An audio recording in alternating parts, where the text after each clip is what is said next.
General, high school, college, বিশ্ববিদ্যালয় ওই বিদ্যা না। এটা কোন বিদ্যা?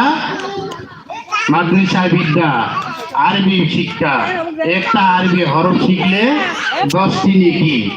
তাহলে এই নেকিটুকু শুধুমাত্র অন্য মাসের জন্য। আবার যদি রমজান মাস শুরু হয়, রমজান মাসে যদি আপনারা এরকম একটা অক্ষর পড়বেন, 10 থেকে 70 থেকে 700 গুণ পর্যন্ত সব বৃদ্ধি করবে আল্লাহ তাআলা।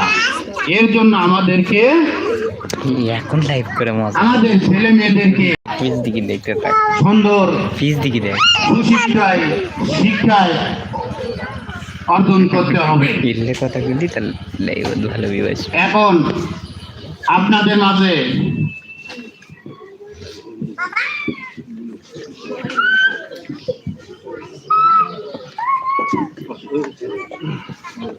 আসসালামু আলাইকুম।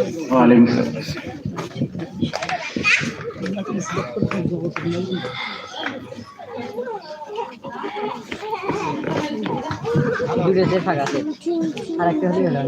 এখন এ পর্যায়ে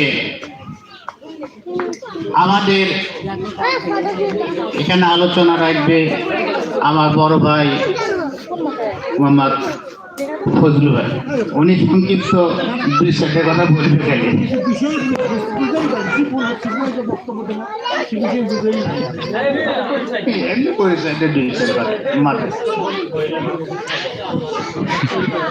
আসসালামু আলাইকুম রহমতুল্লাহি ওয়া বারাকাতুহু।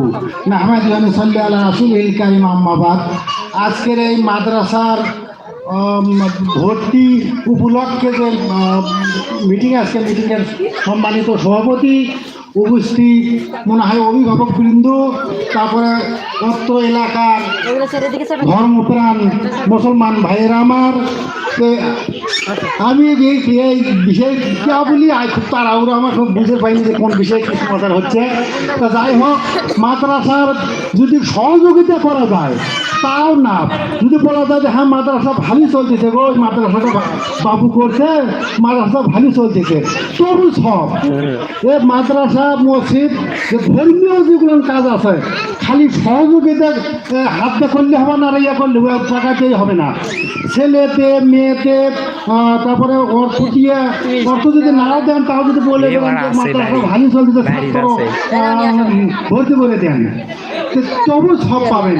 যে দিকে যাবেন সেটি সব পাবেন। আর নিয়মিত স্বল্প পাঠাবেন, আপনারা সহযোগিতা করবেন, আসবেন, দেখবেন বলা হচ্ছে কি হচ্ছে না, শিক্ষক শিক্ষিকা আছে কি আছে নাই, এটাই হলো তবে কি হলো গার্জেনের কর্তব্য আর কি। এই বলে আমার বড় বক্তব্য এখানে শেষ করছি। আসসালামু আলাইকুম। ধন্যবাদ আর বড় ভাইকে, উনি ওনার মূল্যবান বক্তব্য রাখলেন।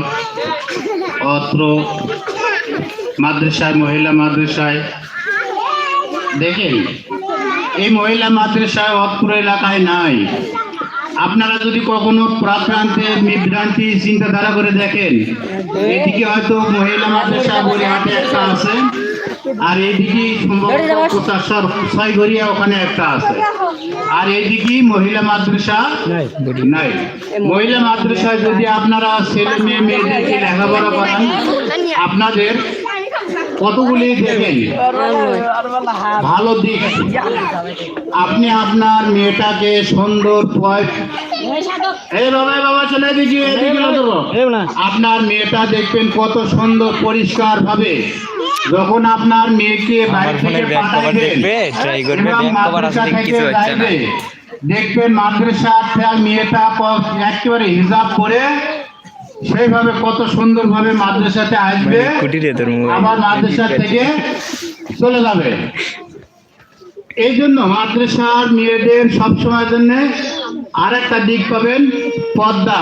দেখবেন আপনারা মেয়েরাও হয়তো মহিলারাও যেভাবে হয়তো আপনারা পর্দার বরখিলাপ করবেন, ওই মেয়েটুকু আপনার মেয়ে ততটুকু পর্দার বরখিলাপ করবে না। কি কারণে?